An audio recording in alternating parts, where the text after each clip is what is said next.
안녕하세요. 2021년 11월 4일 한홍구TV 역사통 방송 시작하겠습니다. 그동안 반어법 행위자 열전을 많이 못했었어요. 많이 못했었는데 다시 좀 돌아올까 합니다. 저희 다뤄야 할 사람들이 많은데, 그러니까 오늘은 이 민간인 학살 중에서 조금 영역이 달라요. 그 부역자 학살. 지금까지는 보도연맹 학살을 주로 했다면, 이 부역자 학살 이런 건 뭐냐면, 이 한국전쟁 때 딱 지금 요맘때 10월 11월 달에 아주 좀 무지무지하게 이제 잔혹하게 진행이 되었는데, 이 한국전쟁 때 다리 끊고 도망쳤잖아요, 이승만이. 그러다가 돌아온 다음에 서울 시민들한테 부역했다고, 빨갱이들한테 협력했다고, 인민군에 협력했다고 쥐잡듯이 잡은 겁니다. 그때 책임자 중에 한 명이 이흥인데, 제목을 아부대마왕이라고 불렀어요. 그래서 이 아부의 아부 대신 아첨 대신, 그 아부 장관, 아첨 장관 소리를 많이 들었던 사람인데, 그 제일 유명한 얘기가 뭐냐면 카카시원 하시겠습니다. 그건 다 들어보셨을 거예요. 근데 그 얘기는 이제 조금 이따가 하겠는데, 사실은 그게 지어낸 얘기입니다. 실화는 아니에요. 그러나 이 긍이가 아부를 워낙 많이 하고 잘했기 때문에 카카시원 하시겠습니다가 이상하지 않게 받아들였고, 본인도 허허 웃고 이제 지나갔다는 그런 일화가 있습니다. 근데 이 긍이가 대표적인 친일 경찰이었거든요. 근데 친일 경찰이 돌아와서 이 독립운동가들이나 민주 시민들을 학살한 그런 가슴 아픈 사건입니다. 이 사건들을 이제 한번 살펴보려고 합니다. 이 긍은 일본 경찰 출신인데, 일제 경찰 출신 중에서 학력이 무지 좋아요. 고등문관 시험을 보지는 않았습니다만, 제국대학 중에서도 이제 일본에서 제국대학 서열로 3위쯤 할까요? 4위쯤 할까요? 그러니까 제일 좋은 게 동경제국대학, 그다음에 제국대학, 그다음에 아마 구슈 제국대학이나 동북제대를 뽑을 텐데, 아마 구슈가 들래나 하여튼 구슈 제국대학을 나왔습니다. 그래서 일제시대 기준으로 이제 학력이 굉장히 좋은데 경찰에 들어갔습니다. 경찰에 들어가서 해방될 때 경시 계급을 달았어요. 경시 계급을 달아서 이제 당시에 팔경시라고 해서, 조금 찾아보면 더 있었을 것 같은데, 팔경시 흔히 그럽니다. 당시 제일 높은 계급은 경무관급으로 경찰부장에 윤종화라는 사람이 있었는데, 여긴 소련군이 끌고 가버렸어요. 그래서 그 해방 정국에서 이제 별다른 역할을 못했습니다. 그런데 참 피는 못 속이는 건지, 이 윤종화의 아들이 중앙정보부 부국장이고 민정당 만들 때 중요한 역할을 한 사람이 윤종화 아들이라고 해서 이제 저도 깜짝 놀란 적이 있는데, 하여튼 그렇습니다. 팔경씨는 노씨가 두 명이에요. 노씨가 두 명, 노덕술과 노주봉은 사진이 남아있지 않은 것 같습니다.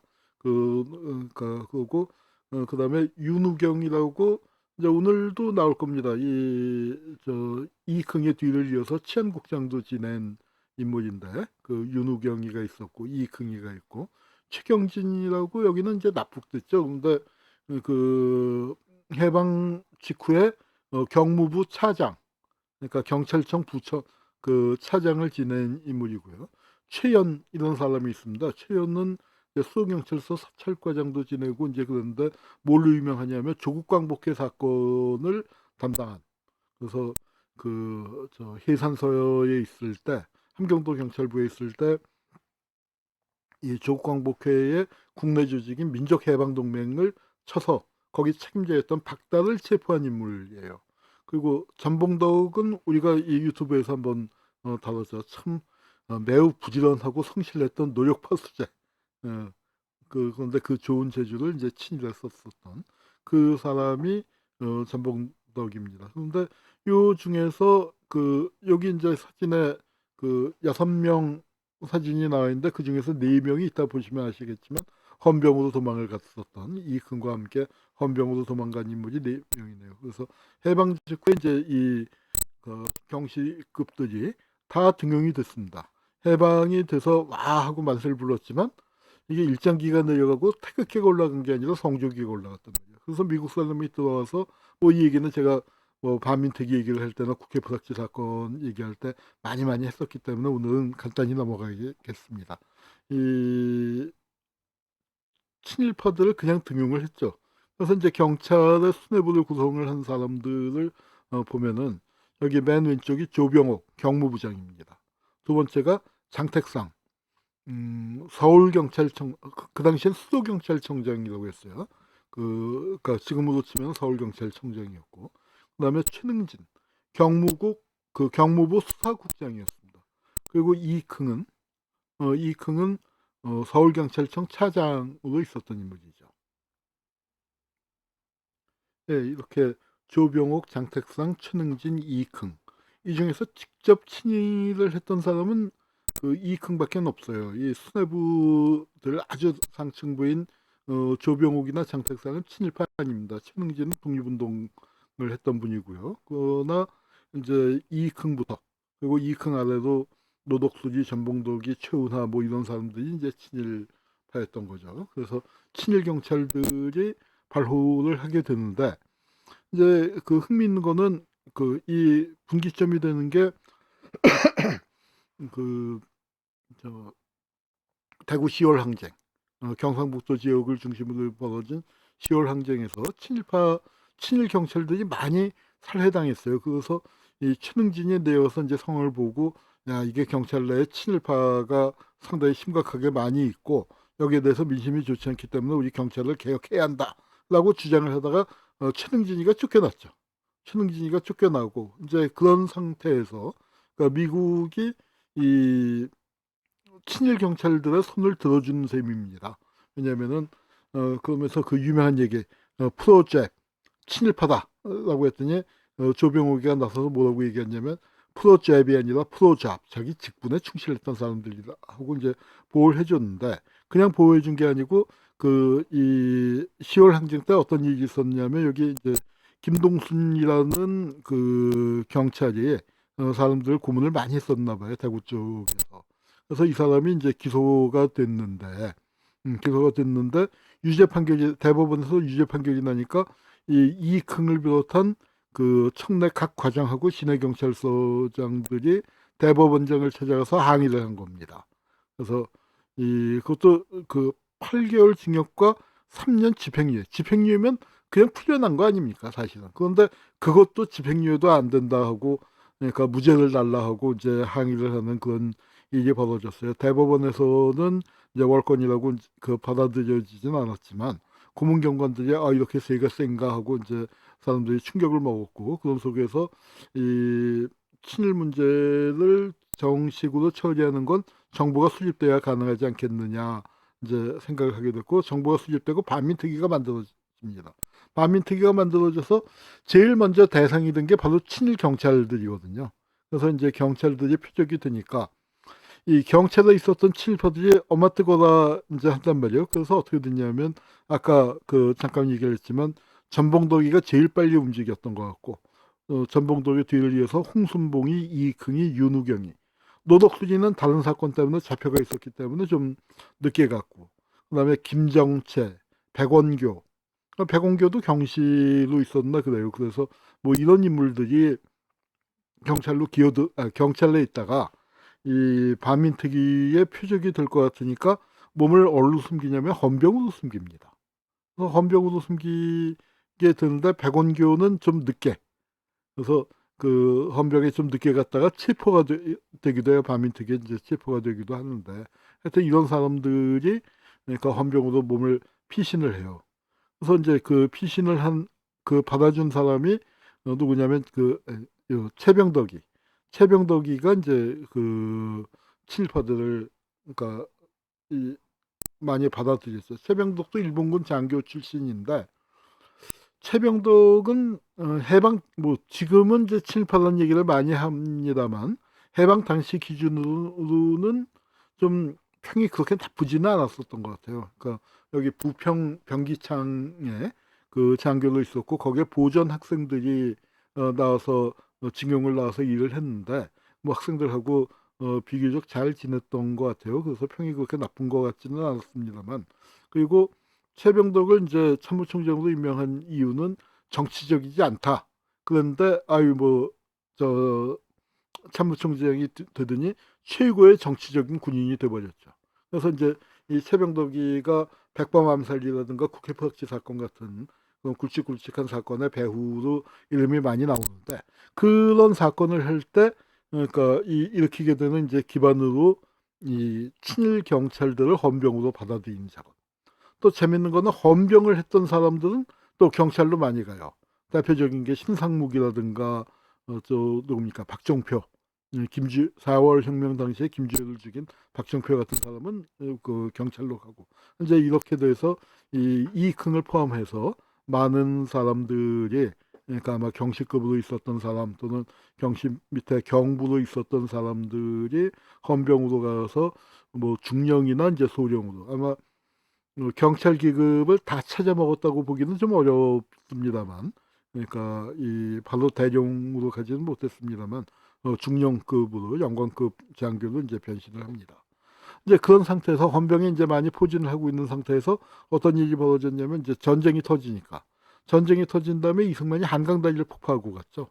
그때 한강다리 폭파하기 전까지는 뭐라고 얘기했냐면 국군이 북상하고 있다, 해주를 점령했다, 그리고 뭐 완전히 그러니까 군이 38선을 넘어 해주를 향해서 진격하고 있다, 이제 이렇게 그 얘기해놓고 국민들은 안심하고 생업에 종사하라, 그렇게 얘기해놓고 이승만은 서울을 빠져나갑니다. 이런 방송은 뭐냐면 녹음 방송으로 나갔고요. 그리고 다리를 끊어버려요. 다리를 끊어버리는데, 뭐 이렇게 여기 이제 신문호에 보면은 아군이 용전해서 괴뢰군을 전선, 아군 용전에 괴뢰군이 전선, 전체 전선에서 패주 중에 있다, 뭐 신문에 이렇게 나오고 그랬는데, 사실은 정반대로 국군이 패주하고 있고 이승만은 다리 끊고 도망갔고, 하고 자고 일어났더니 인민군 탱크가 서울에 들어와 있어서 뭐 서울 시민들은 꼼짝도 못하고 이제 그 피난을 못 가고 인민군 지하로 들어가 버린 거죠.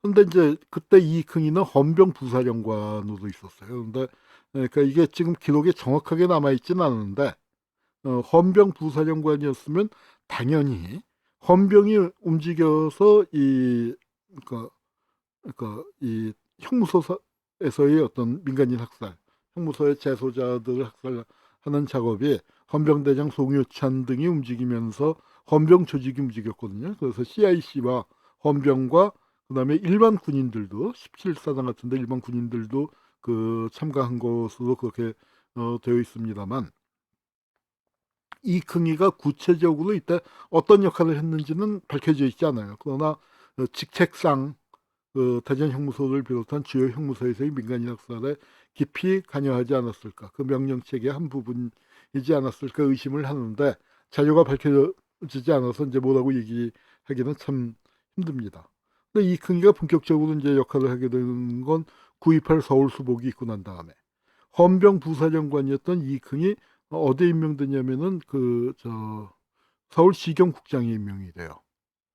시경국장이 됩니다. 시경국장이 돼서 됐는데, 그때 이거는 이흥이가 그 얘기를 시경국장이 되고 그 다음에 이제 치안국장으로 승진이 됩니다. 시경국장을 몇 달 하다가 치안국장이 되는데, 그리고 이흥의 뒤를 이어서 치안국장이 된 사람은 홍순봉, 홍순봉의 뒤를 이어서 치안국장이 된 사람은 윤우경인데, 다 아까 얼굴 보지 않으셨어요? 요 사람들 여기 이흥, 홍순봉, 윤우경입니다. 이 사람들이 이제 연달아 하게 되는데, 뭐냐면 원래 경찰 출신이죠. 근데 헌병으로 도망을 갔다가, 그러니까 이승만이 서울 수복 후에 헌병한테 치안을 맡기고 싶은데 보는 눈이 있단 말이에요. 외국군도 많이 들어와 있고 하니까.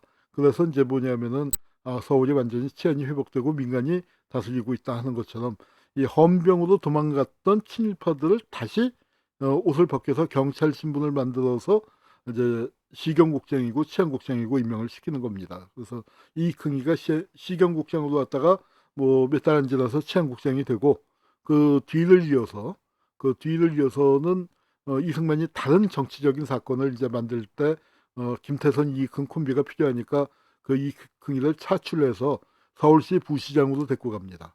그래서 치안국장을 하다 서울시 부시장으로 자리를 옮기는데, 서울시 부시장을 하고 있을 때 하고 있을 때 그 후임으로 홍순봉이가 왔고 홍순봉의 후임으로 윤우경이 와서 전쟁 시기에 이렇게 일제시대 때 고위 경찰이었다가 헌병으로 도망을 갔다가 다시 경찰로 온 사람들이 이제 다스리게 되는데, 요 시기가 이 금이 민간인 학살에 깊게 관여한 것으로 추정되고 있는 시기입니다. 그래서 이 헌병으로 있었던 사람들이 다시 전면에 등장을 하는 거죠.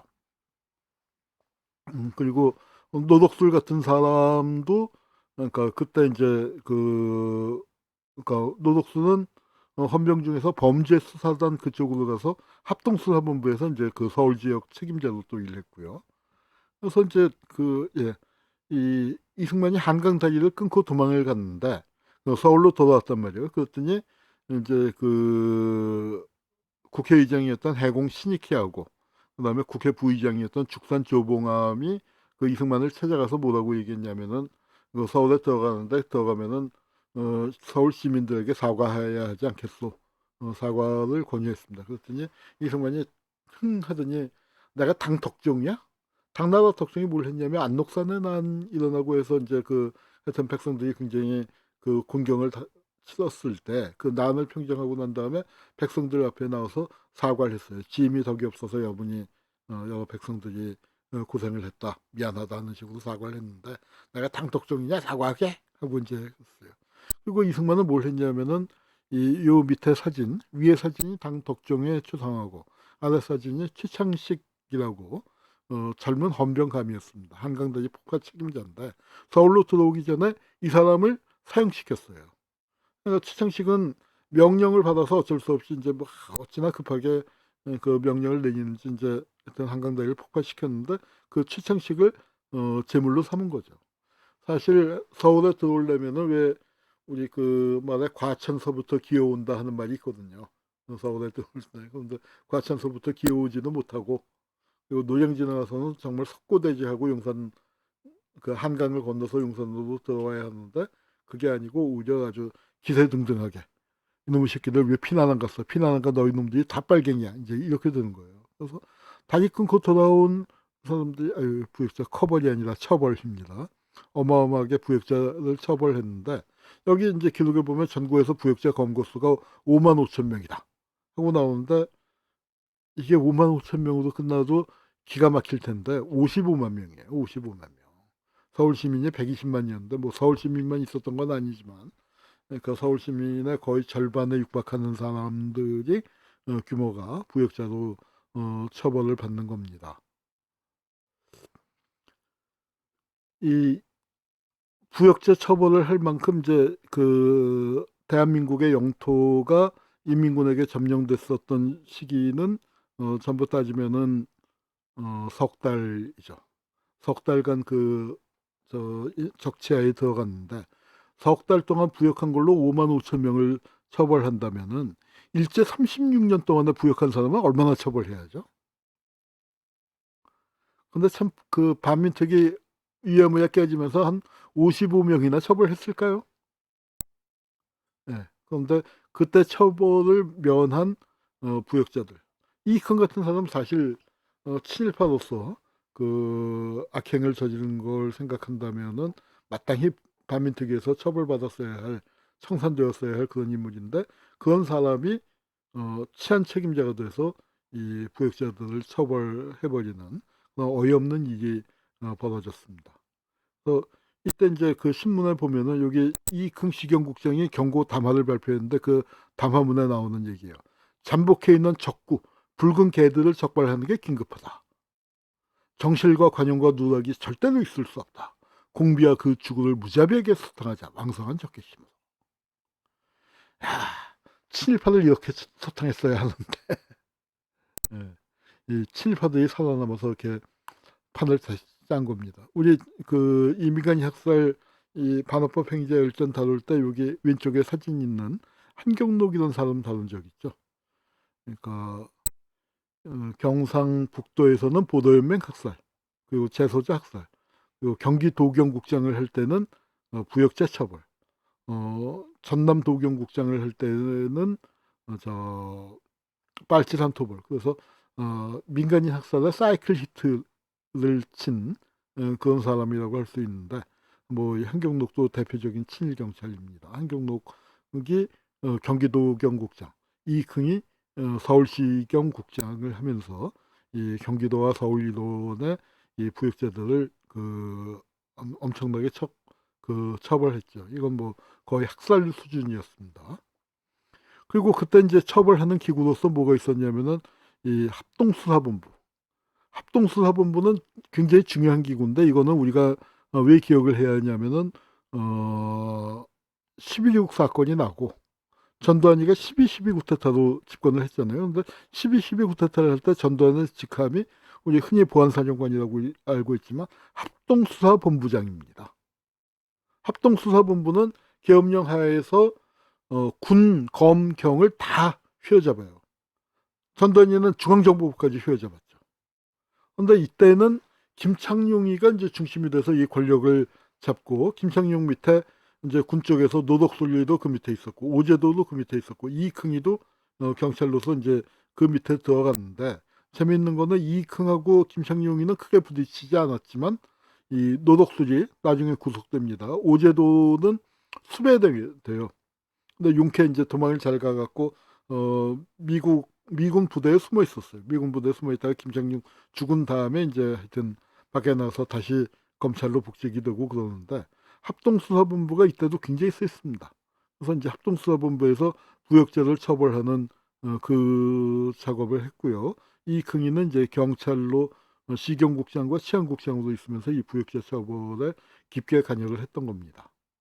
그래서 이제 그래서 부역자는 우리 손으로 처벌하자. 부역자 처벌 과정에서 이제 뭐 하여튼 최능진 선생 같은 분, 경찰 내에서 친일 경찰을 없애야 한다, 몰아내야 한다고 주장하던 이런 분이 친일 경찰들에 의해서 살해당하는 그 상황이 벌어졌고요. 뭐 시경에서 이제 뭐 이거 초기 10월 12일이니까 뭐 9.28에 서울 수복하고 열흘 만에 정도 지났는데 5천 명 잡아들였고 나중에 이제 전체로 치면 55만 명 잡아들이게 되는 겁니다. 그리고 여기 도로에 절임 말라라고 서 있는데 이게 뭐냐면 길가에 쓸데없이 서 있지 말라는 거예요. 그러니까 당시에 이 분위기가 어찌나 살벌했는지 길가에 서 있지도 못하게 이제 하면서 이 사람들을 단속하던 그런 시절이었습니다. 그리고 이제 또 하나 뭐, 계엄사령관이 어, 저 악질 도배를 철저히 소탕한다. 그다음에 역산 불법 점거를 금지한다. 헌병사령관이 담화를 발표했는데 이건 무슨 얘기냐면은 민간인 이 부역자 처벌을 핑계로 돌아와서 경찰이고 우익단체 구간에 엄청나게 약탈을 많이 했거든요. 빨갱이로 몰아서 죽여버리고. 그때 이제 이 시절에 정말로 재수없는 사람들 중에 뭐가 있냐면은 이쁜 마누라 갖고 있는 거 안 되는 거예요. 부인이 이쁘면은 그 부인을 탐내는 놈들이 남편을 빨갱이라고 쏴 죽이고 부인 뺏어가고 재산 뺏어가고 하는 게 비일비재했습니다. 그래서 역산 불법 점거 안 된다. 그건 이제 담화문이 나오고 그다음에 또 이흥이에요. 시경국장이 무자비하게 숙청해라라고 얘기하지만 또 한편으로는 무고한 시민을 괴롭히는 불법 사설 단체는 엄벌에 처하겠다. 합동수사본부가 이렇게 얘기하고요. 또 뭐가 있냐면은 내무장관이 경고죠. 부녀자는 불구속 취조를 원칙으로 해라. 고문 금지한다. 이런 담화가 나온 건 거꾸로 보면 되죠. 고문이 많이 됐었다는 거고 부녀자를 불구속이 아니라 구속해놓고 유치장에 가둬놓고 뭐 욕보이고 겁탈하고 이제 그런 일들이 많았다는 거죠. 그래서 이런 한국 신문은 거꾸로 읽어야 하는 경우가 참 많습니다. 이런 게 나온 거고요. 근데 이제 이런 거 잘했다고 미국에서 이제 시경국장한테 표창도 보내고 훈장도 주고 뭐 그렇습니다. 그러다가 이제 이흥이가 뭘 했냐면 치안국장으로 시경국장에서 치안국장으로 승진이 됐다가 여기 김태선이가 불러서 서울시 부시장으로 옮깁니다. 이 치안국장도 유직이지만 아마 수도 서울의 여러 가지 행정을 담당하는데 김태선이가 손발이 맞출 사람이 필요했던 것 같아요.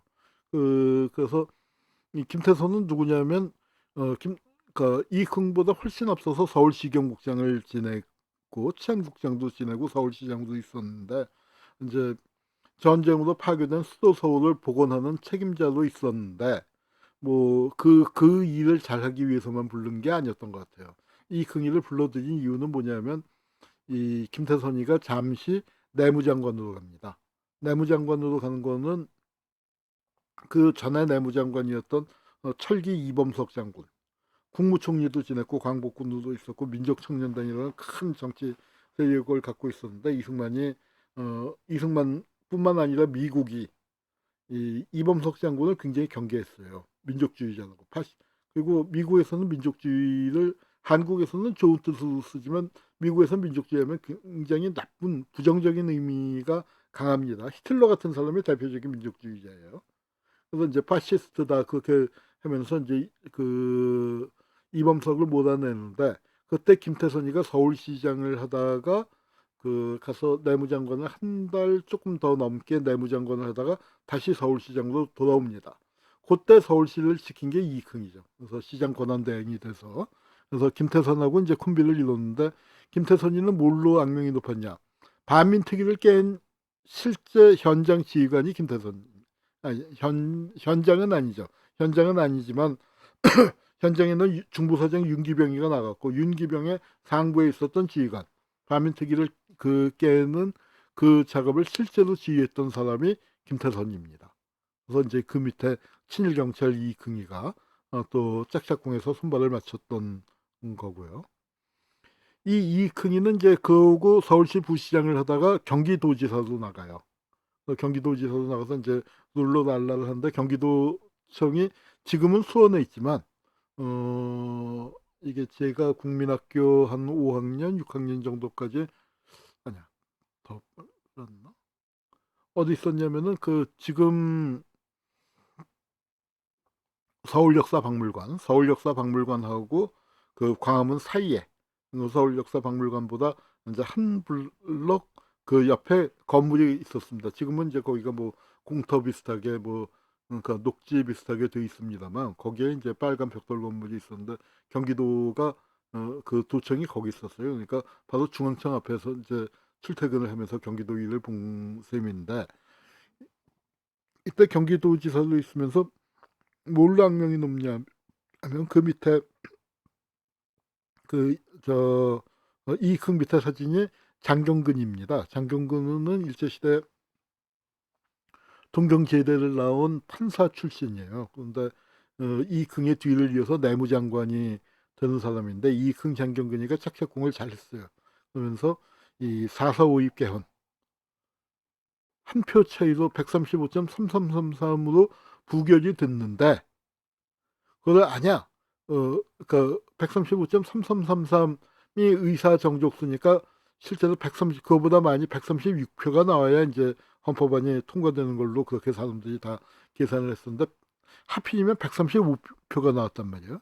근데 거기다 4.4.5입이라는 참 그 이 사람한테 쓸 수 없는 그런 걸 갖고 와서 그 꾀를 낸 게 처음에 낸 게 이익흥하고 장경근이다.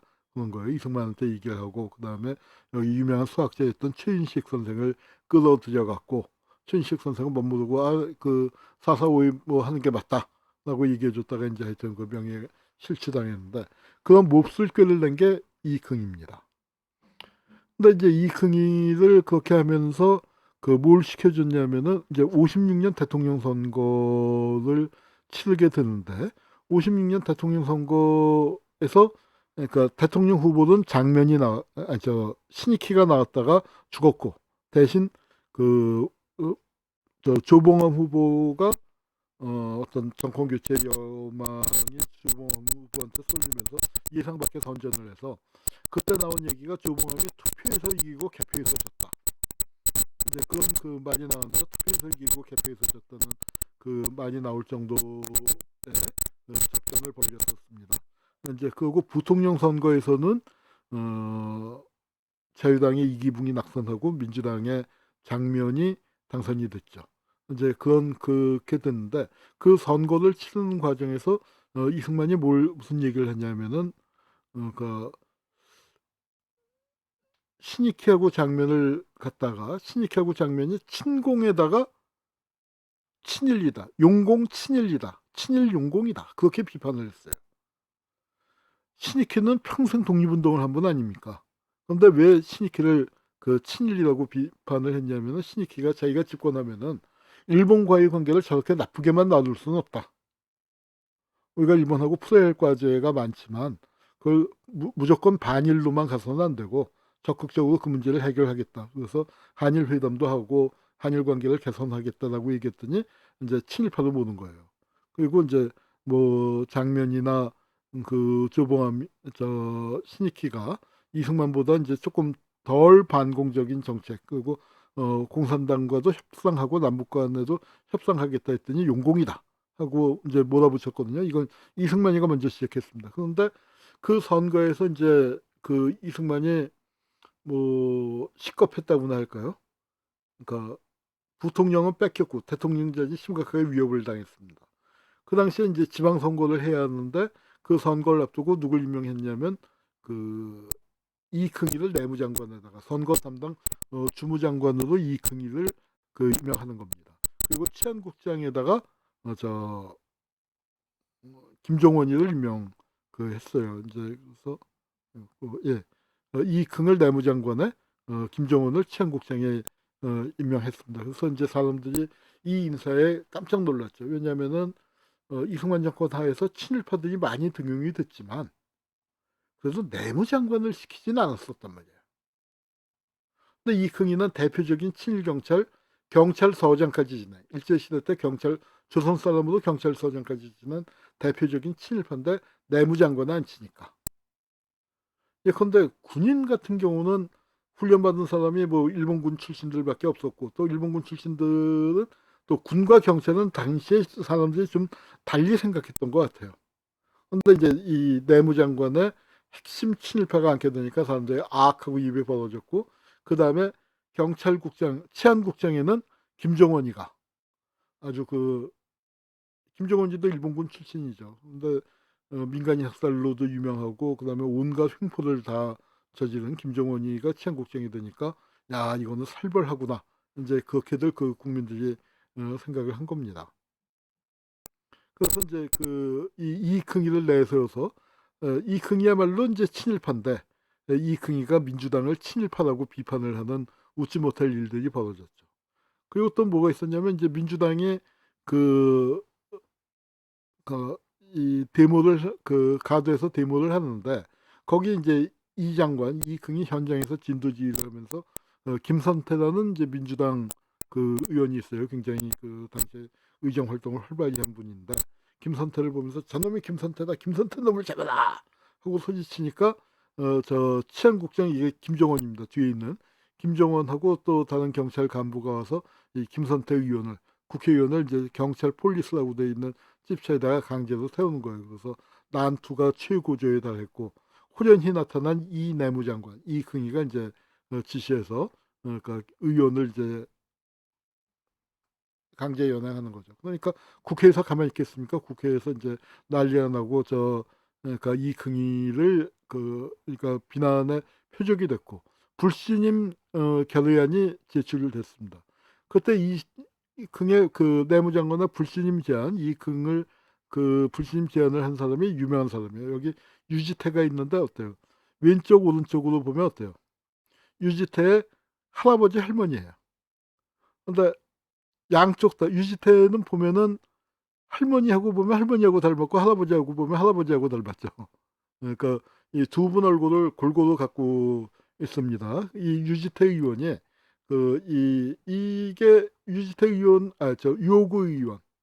유호구 의원이 야당의 5선 6선을 했나 그래요. 5선인가 6선인가 이제 굉장히 초기 야당사에서 굉장히 중요한 그 분인데 이분이 그 국회에서 불신임한 제안 설명을 한 게 무려 한 3시간쯤 했다고 그래요. 그래서 저 국회 회의록이 굉장히 깁니다.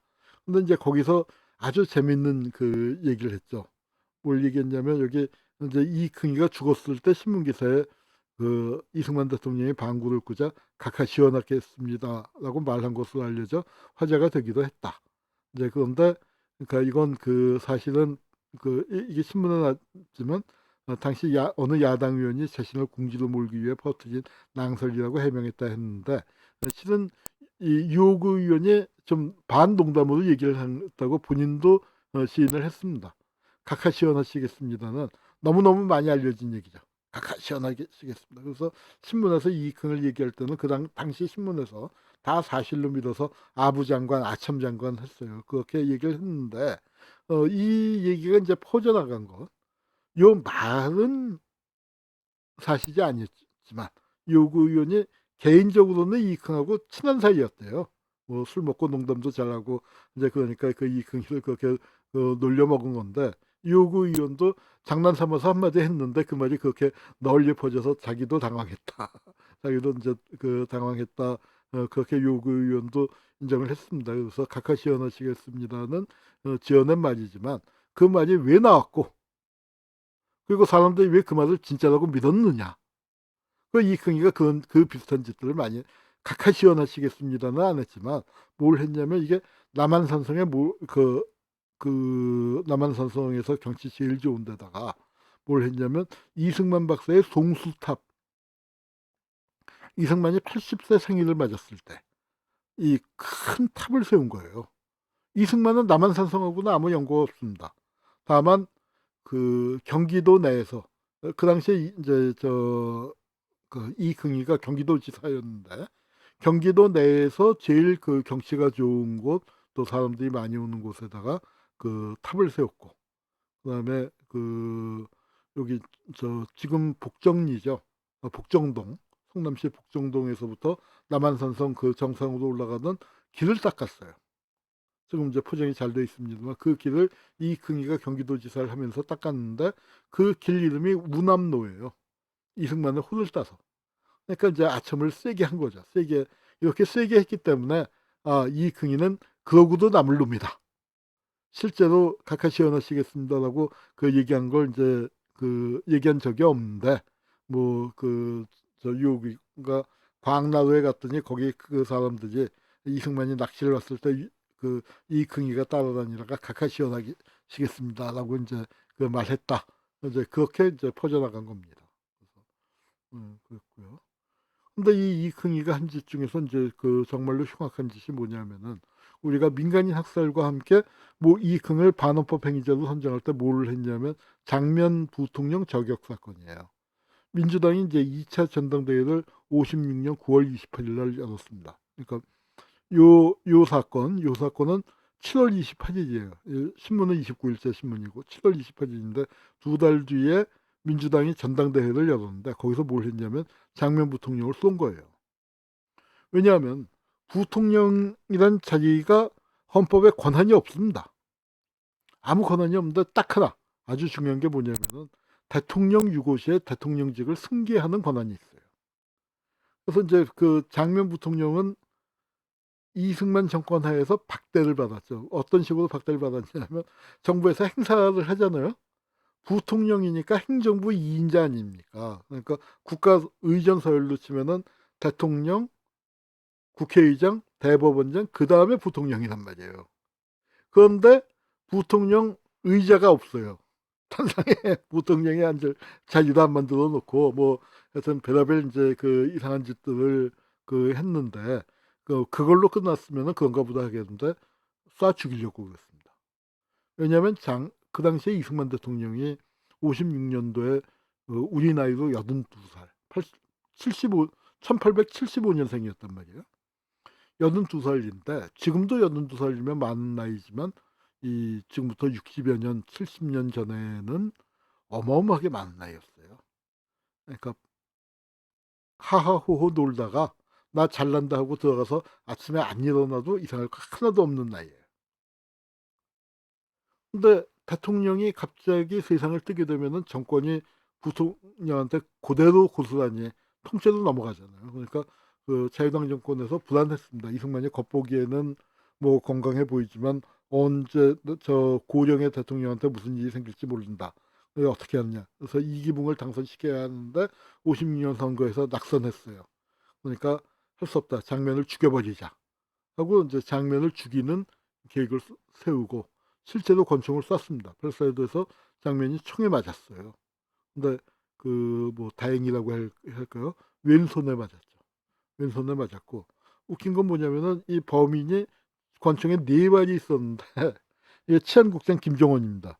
김종원이가 왜 장면을 한 발만 쐈냐고 범인을 잡은 다음에 왜 한 발만 쏜 거야? 참 웃기는 일이죠. 이 그렇게 그이 그러니까 이 인제 여기는 장면이 총에 맞고 피를 흘리니까 총에 맞아 죽은 걸로 생각을 하고 한 발만 쐈다 했는데 어떻게 손을 이렇게 대고 있었는데 그 손에 맞아서 그러니까 그러니까 뭐 경상이라고나 해야 할까요? 그 생명에는 전혀 지장이 없는 이제 그런 상태니까 "왜 한 발만 쐈어?" 인제 화를 낸 거예요. 그리고 인제 당연히 이긍이가 내무장관이니까 그리고 범인이 그러니까 범인의 배후가 경찰이었단 말이에요. 서울시경 사찰과의 이긍의 직계였던 사람이 인제 범인의 배후였는데 그렇게 되니까 이긍의 책임론이 대두가 됐죠. 그랬더니 이 장경근이가 뭐 국회에서 인제 열심히 저 그 이 "이긍은 책임이 없다." 그래서 "괴상한 정치 책임론이라고 글 제목이 그렇죠. 엄상섭 의원이 쓴 글입니다. 그래서 이긍이 장경근은 이긍이가 책임 없다고 강변을 했는데 나중에 이긍이가 인제 하여튼 이 장면 부통령 저격 사건에 관련이 있다는 게 밝혀지면서 물러나게 되니까 장경근이가 이긍 뒤를 이어서 내무장관이 됐습니다. 그래서 인제 물러나라 하도 많이 하니까 이긍이가 안 물러나고 버텼어요. 그러니까 그게 이기붕의 골칫거리예요. 이기붕 입장에서는 아까 김선태 의원 건도 있는데 장면 부통령 저격 사건도 있고 뭐 인제 이렇게 돼서 인제 물러나라 불신임만이 3번째 나온 겁니다. 그래서 뭐 짧은 기간 내에 불신임 3번이나 나오고 정치적으로 야당하고 인제 첨예한 갈등을 보이니까 이긍 하나 끌어내리고 야당하고 적당히 타협을 하고 싶은데 이긍 본인이 안 물러나요. 그러니까 인제 물러나라 압력을 넣으니까 이긍이가 뭐 경무대를 방문하고 사의를 표명했다. 그런데 아마 경무대 그러니까 이거는 이승만한테 물러나지 말라는 사인을 받은 것으로 짐작을 합니다만 정확하게 알려져 있지는 않아요. 그래서 이긍이가 사의를 표명하니까 인제 하여튼 그러니까 이기붕이는 인제 "물러나게 하자." 뭐 그렇게 하고 자유당에서는 그러고 있는데 또 여당 간부들도 경무대 가서 "이금 물러나게 하고 돌파하는 게 좋습니다." 건의를 했는데 이승만이 떡 뭐라고 얘기하냐면 "아니 저 내무장관 부하가 몇 명인데 부하가 잘못하면은 장관이 다 책임지고 물러나야 하느냐." 뭐 이렇게 하면서 "장관이 책임질 수 없다." 그러니까 이긍이를 그 자리에 주저앉힌 겁니다. 주저앉혀서 이긍이가 이제 계속 장관을 하는 줄 알았는데 이 장면 부통령 저격 사건을 조사하다 보니까 후암동이라는 게 이긍 집이었거든요. 거기에 간일이 있다는 게 밝혀지고 그래서 이긍이가 사건에 관계됐다는 게 점점 수사하면서 드러나게 되니까 그러니까 이승만 정권도 어쩔 수 없이 내무장관을 바꿉니다. 그래서 57년 2월 4 일자로 이제 장경근이가 후임에 임명되고 이긍이는 물러나요. 물러나고 그렇게 되니까 인제 수사선상에 전직 내무장관이 되니까 이긍이가 오르고 불원간 소환하고 인제 그렇게 됩니다. 그래서 그중에 인제 이긍과 장면 사건의 연결고리로 그러니까 경찰에서 총을 내주고 인제 했었던 사람으로 이덕신이라고 성동경찰서 사찰 주임인가 하던 사람이 있는데 이 사람이 이긍이가 박천경찰서 서장을 할 때 데리고 있었던 부하라는 거예요. 그래서 이긍의 어떤 뭐 경찰 내 심부름꾼처럼 그리고 인제 실제로 장관 잘한다. 또 치안국장 잘한다." 이제 하면서 뻐기고 다녔었던 그런 사람인데 이 사람이 중간에 들어서 장면을 하려고 했었고 그게 인제 드러나기 시작을 한 거죠. 그래서 법정에서 이긍이가 흥분해 갖고 뭐 "저격은 영웅적인 것이다." 하고 뭐 그러니까 하여튼 아주 손을 들고 동작이 크게 뭐 소리치고 있는 그런 장면입니다. 그런 와중에 인제 하여튼 이러다가 이 사건이 자유당 집권하고 있었으니까 덮였어요. 덮이고 이흥희는 4대 국회의원 선거에 58년도에 출마해서 경기도 연천. 이흥희는 평안도 선천 사람이죠. 선천 사람이기 때문에 그 남쪽에는 연고가 없는데 경기도 연천에 출마합니다. 연천에 출마한 이유는 연천이 수복지구고 아마도 내무장관을 할 때부터 국회의원 할 생각을 하고 열심히 이제 이쪽 그 지역에다가 그 이 공을 들였어요. 그래서 연천에다가 공을 들여서 이제 그 국회의원을 나오려고 그랬고 실제 국회의원에 나와서는 민주당 후보를 거의 더블 스코어 채로 누르고 23,000대 12,000이니까 거의 더블 스코어 가까이 난 거죠. 그래서 그 누르고 하여튼 당선이 됐습니다. 그래서 국회에 들어왔는데 국회에 들어왔을 때 비아냥이 심했죠. 왜냐하면 김선태 의원 잡아가고 그런 거 보면은 국회를 그렇게 멸시하는데 국회의원이 되고 싶었나 뭐 이제 했는데 이흥희가 이제 보면은 굉장히 처세에 능했던 모양이에요. 그러니까 요구 의원이 이흥을 비판을 했지만 또 개인적으로는 친하게 지내고 그러니까 그 두루 친하게 지냈고 또 특히 아부를 잘하는 사람 어때요? 그러니까 아마 이제 그 야당 의원들하고도 이제 그래서 개인적으로는 그러니까 이 좀 그러니까 인간관계 같은 데서 그러니까 좀 좋게 지낸 면이 있었던 것 같습니다. 이제 그러다가 4.19가 난 거죠. 4.19가 나니까 다시 잡혀들었는데 4.19 때 이제 6대 사건이라고 하면서 여러 가지 사건들이 있는데 그 중에서 이 과거사 진상규명 차원에서 특히 이제 민주당 입장에서 그 관심을 갖는 게 뭐냐면은 장면 부통령 저격 사건이에요. 장면이 누굽니까? 이공화국의 총리가 됐잖아요. 그러니까 장면 부통령 저격 사건은 이공화국 정권이 가장 관심을 갖는 김대중 대통령이 김대중 납치 사건에 관심 갖는 것보다 훨씬 더 세게 김대중 대통령이 든 거는 20년도 넘은 다음 아니야. 그 납치 사건 나고 난 다음에 25년이 지난 다음이지만 이 사건은 불과 4년 전에 있었던 일이니까 장면 정권에서도 이제 그 관심을 갖고 또 자유당이 4월 혁명으로 완전히 몰락을 했고 그런 상태에서 이제 그 사람들을 잡아다가 그 조사를 하는데 그 중에 이덕신과 김정원과 임흥순이라고 또 국회의원이 있습니다.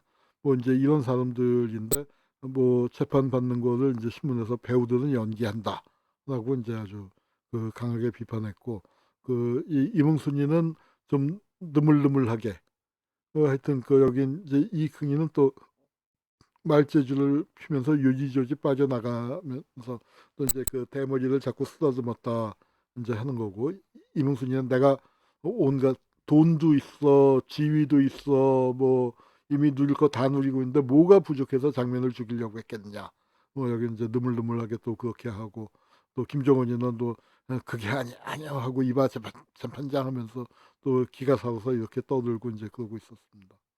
또 이흥희는 그 재판정에서는 이제 굉장히 좀 뭐랄까 실제 자기가 이제 그 처벌받을까를 굉장히 두려워했었다고 아마 캥기는 게 많았기 때문인 것 같아요. 임흥순이는 어 어쩌면은 연결고리가 좀 약할 수도 있고 그러나 이흥희는 이제 이덕진과의 관계나 그런 걸로 할 때 인제 정말 그 처벌 가능성이 높았기 때문에 그런지 뭐라고 얘기했냐면 "살해 얘기한 일 없다."